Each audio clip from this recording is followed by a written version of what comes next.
Well, good morning. So today we're going to actually show you how to assign commands to your sexy knob and to the commander, because you can do both. The commander is actually going to maintain autopilot when you change lanes and get back into the next lane. So it has specific functions, and then we can actually assign specific functions to the knob. So let's head out into the garage. We'll fire up Roxy. I'll show you how this works.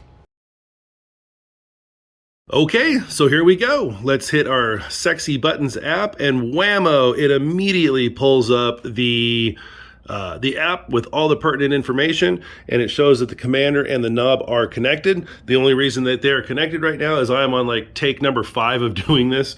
So if they weren't, you would just have to open up your car door and then it will get there.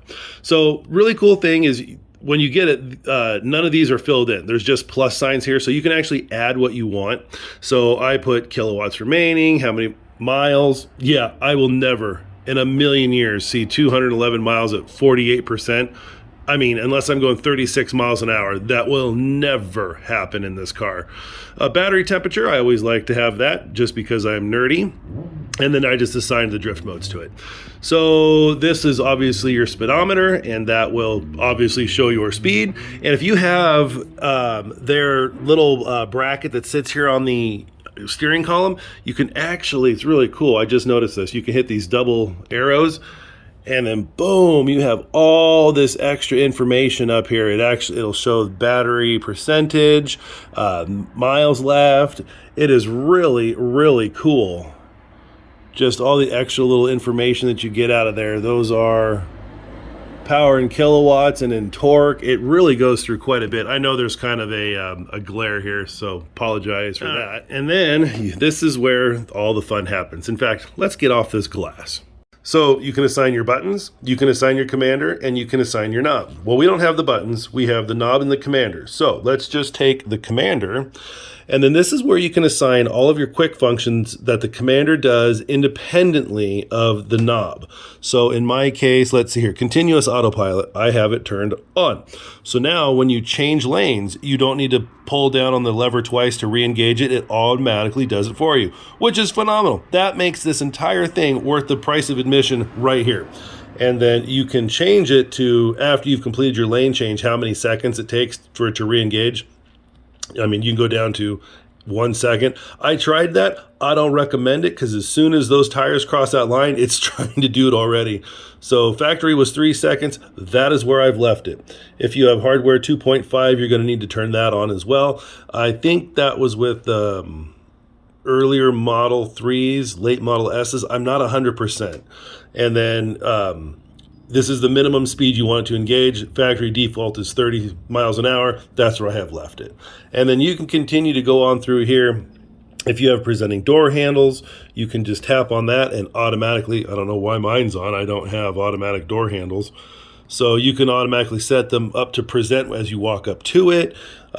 You can have Scan My Tesla. So if you have Scan My Tesla, you can link it right to this. But it tells you as soon as you try and allow it, that it's going to be not degraded, but it's going to, there we go. It's going to slow down the commander. So I don't even keep mine on, because I like my commander working at full function, and what I have is already on the initial screen. And you can go through having your lights on and off, presenting doors, that'll work for your Model X, and then any type of security features you want in here.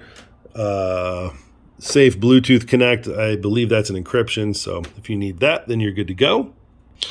But yeah, there are quite a lot of interesting things in here that you can go through. Kick down limits your vehicle power, and then there was another one in here you can adjust the regen, and I believe that's in the knobs. So let's check the knobs out. Moving on to the knob.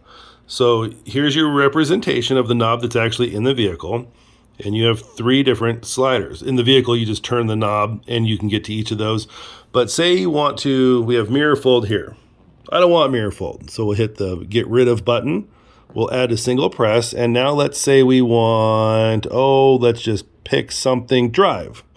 And we want our regen braking temporarily override the level of regen braking. We will take that, and then that should pop right in. So now if we push that quick button, we can actually override the amount of regen that we're getting. And boy, I wish that this glare was a little bit better. Temporarily overrides the level of regen braking set through the main screen. So you have now overridden it. Pretty cool. What you do is after you push this button in the car, you'll use your knob and then you'll set the amount of regen. In fact, let's just go take a look. So in the car, there's our regen braking. We'll push this button and then we can actually dial it all the way to off. But you go in 25% increments all the way back up to 100. And you get this really cool, well, here you can hear it. You get a really nice tactile feel, plus a little vibratory to let you know that it's there. And I think it's set up for, yeah, every few seconds, and then it goes back to the screen. And then we can just rotate this back to our main screen right there. So I use the center button for preconditioning. There's my drift modes. You can set your heat seaters, your fan, left and right heat seaters, and then in my case, you can start kind of rotating through everything. And they're all assignable, which is absolutely awesome. It says home pages here, which is this. So you have 3 of them. You can actually take it down to 2 or 1, whatever you would like. I just leave it at 3 because it works for me. Going through the rest of this is pretty much self-explanatory, guys. Just remember, the knob is where you actually assign specific features to the knob. And then the commander, which again I have tucked down there on double-sided tape, is what the vehicle will automatically do. But I think it's a phenomenal setup right now. I am still learning it. I just wanted to kind of give you a first-person overview of it. And what I don't have, what I might order, is the little deal that sits right here. Just because I think that's kind of cool, because I love the nerd data with the power and the torque and everything else on here. But they make a really nice mount that sits right here for your phone.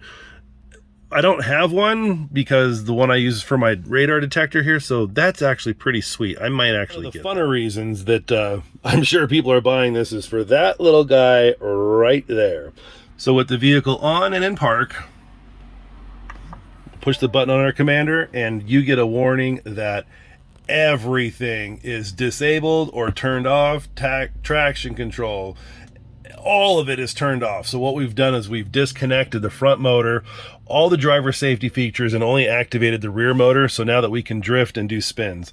Just don't do it in your neighborhood. Be smart when you do it. In Enhance's video, they'll show you how to turn it back off.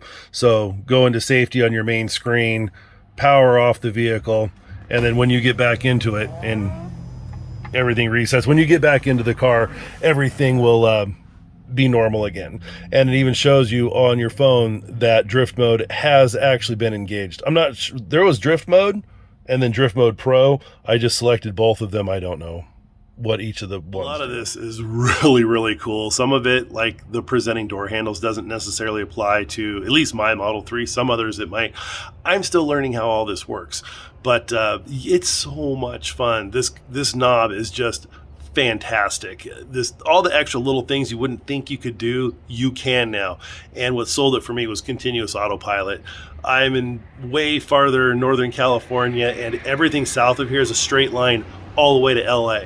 And it sucks having to, first world problems, double click your thing again to put it back on autopilot. It's fantastic to just change your lanes and have it done. So big ups to the guys at Enhance. You've really unlocked a lot of this vehicle's potential. Some of it should have come with from the factory. I didn't think I would like going back to, buttons and dials and stuff, but having those in such close proximity is really cool. So great job on the design. You guys have got a lot of software coming out, you said, for it, a lot of updates. I'm looking very much forward to playing with some of those. But yeah, for the price point on this, guys, you can't beat it. I think it was like $330 or something like that. Just the autopilot alone is worth it, in my opinion. So take this for what you will. I hope you guys enjoyed the video. Like I said, this is just one guy's raw perspective on how to work through it. Let me know if you have any questions. Just throw them down in the comments. I try to answer every single person. We'll see you guys on the next one.